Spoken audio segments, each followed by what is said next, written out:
All right, let's talk about the Ile-aux-Tourtes Bridge. And of course, that has been providing headaches for residents both on and off island for quite some time. The bridge will undergo some emergency repair work in order to accommodate for changes coming in the next 2 weeks. Starting May 27th, the center lane will be used for alternating traffic, and there will also be new configurations of the bridge approaches, 2 lanes per direction on Highway 40. But in order for all of this to work, the bridge will be closed the weekend of the 24th. Let's talk to Rick Leckner about this and find out what is the promised land after all of this is done, the work on the Ile-aux-Tourtes Bridge. Hi, Rick. Welcome back to the show. Good morning, Elias. Is there a promised land? Well, I know long term there's the new bridge, right? That's long term.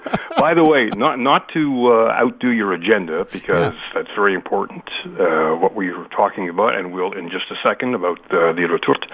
But we also need to mention the Metropolitan, because there's a huge situation happening this weekend. And at the end of the conversation that we had on Friday, you asked me, where's MTQ going where they may make some mistakes? And of course, as soon as I hung up, I realized that I didn't mention the Metropolitan. So let's deal first with the Ile-aux-Tourtes, because as I say, there's the headline this weekend is going to be the Metropolitan. I guarantee it. I have put it on the docket. So Ile-aux-Tourtes, I mean, do you view this news, because there will be another lane right at the end of the day, for at least temporarily? How do you view this news? Well, it's good news, obviously, because, I mean, you know the expression, keep hitting me because it kind of feels so good when you stop?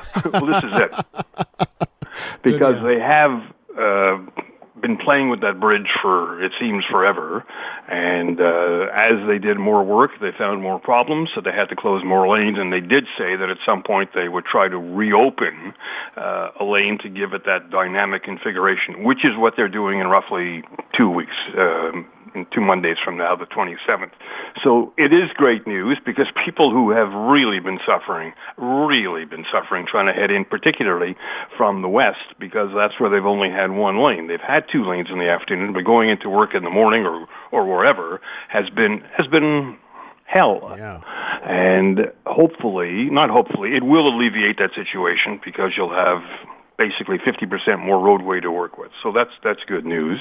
But as I say, they giveth and they taketh away, because as you go further east, there's work going on the 40 at Morgan, between Morgan and St. Charles, so there's still delays there. So you get across the bridge, and then you get into another snafu. But the scope of the work is continuing. They're claiming that all the lanes will be open sometime this fall. In other words, 3 lanes in each direction. Wouldn't that be heavenly? Yeah. And the entire bridge should be completed, the new bridge, by late 2027. But even with that, are they building a reserve bus lane? Are they allowing for the REM?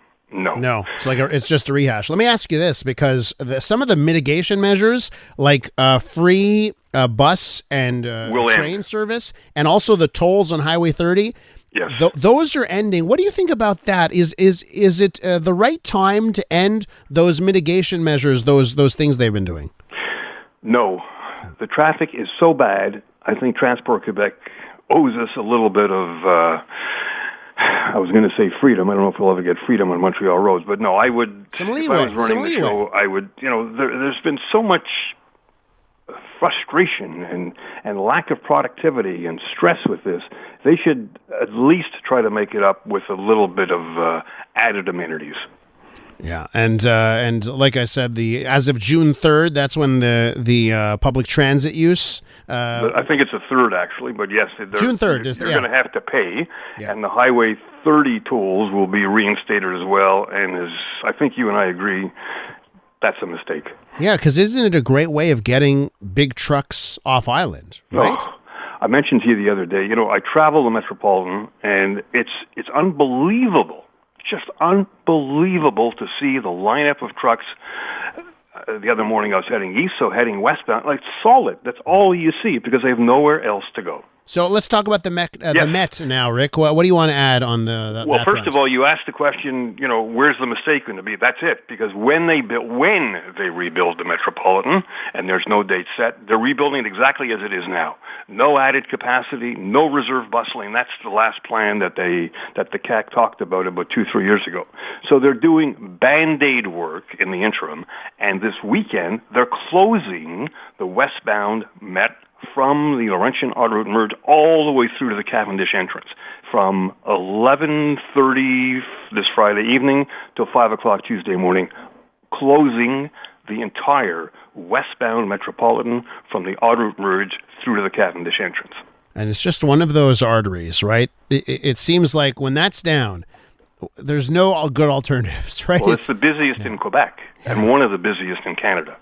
You're talking about well over 200,000 vehicles using it, and many more through the Décarie interchange. So it's going to be a very, very difficult long holiday weekend, and that's only one of the weekends. There's another weekend they have to do this, but they haven't yet decided when they're going to pleasure us with that. It was a quarter century ago in Boston where they did the Big Dig. Yes. Sometimes it seems like yesterday, but then you look at it, it's 25 years ago, basically.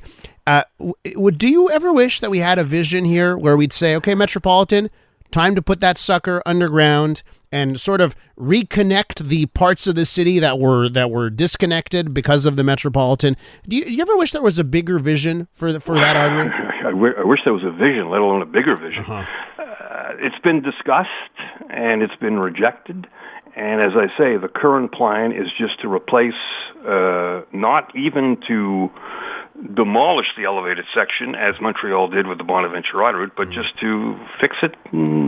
Hopefully it'll stay up for another however many years. Yeah. And it's just thinking of another time. It's just 1960s thinking that did not pan out long term for how cities went. To your point, it just speaks to what I've repeated over and over, a lack of vision for the entire, when I say global Montreal area road network. It's just...